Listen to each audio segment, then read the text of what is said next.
हेर है त यो आइटमे बजियालाई फोन गर्नु पर्यो भनेको के गर्दैछ डाक्लो फोन पनि उठाउँदैन आजभोलि फोन पनि गर्दैन बाउलाई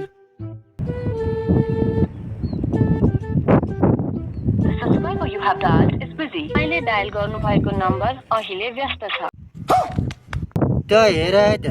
फोन पो काटेर मर्छ नि यो डाक्लो होइन मकै छर्दाखेरि एउटा एउटा चाहिँ कालीपोकै पर्छ भने यो साँच्चै मेरो छोरो यो कालीपोकै नि पर्यो कि क्या है जन्मिया भन्थे त्यो भनेको यही त होला नि तर त्यस्तो त लाग्दैन लागो लागो लागो यसलाई म त्यसै कहाँ छोड्छु र यो खवटेलाई फोन काटेर मर्छ बाउको फोन काटेर मर्छ यो पैँचाडे ओए ओए आइटमे होइन मेरो फोन काटेर मर्छ जस्तो बज्या त बाउ तिमी किन मर्न आँटेका एकचोटि फोन काटेपछि फेरि अर्कोचोटि पनि गएर गाउँमा केही उदण्ड बोकीको बे आयो त हेर है त फेरि मरिगयो नि यो कालीपोकेले त को ब्याउनु अब तेरी आमा ब्याइ भनौँ भन्दा छैन त त्यो बाउ मलाई बिहे गरिदेउन भनेर त कालीपोके पोहोर पनि त्यसो भन्थिस् होइन अनि यहाँ घर आएका बेला बाख्राको खोरा गरेर लात्ताले हानेर मर्थिस् त बज्यालाई यहाँ एउटी केटी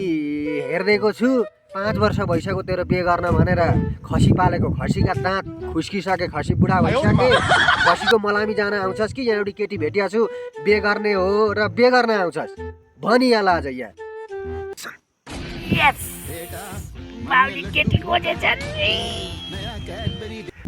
बिहे गर्न त म ओपन हो नि तर केटी चाहिँ को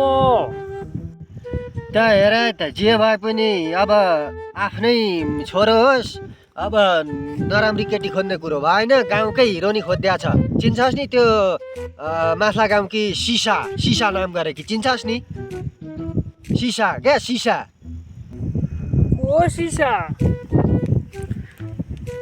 को सिसा भनेको मैले त कहिले देखादिनँ यो सिसा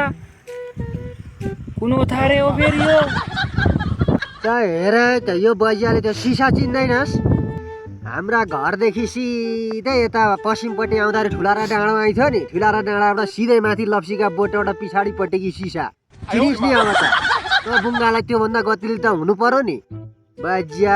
गाँजा खानदेखि उपरान्त केही जान्दैनस् सिसा क्या सिनामेकी सासु भनेको हो त्यही हो तेरो लागि ठिक्क कि केटी बजिया लो कालाले मर्न आँटेका बुढा गोल दरबारकै सिसा होला भन्ने सोचेको थिएँ 3 पानेको सिसा पो रोज्दिएर मैले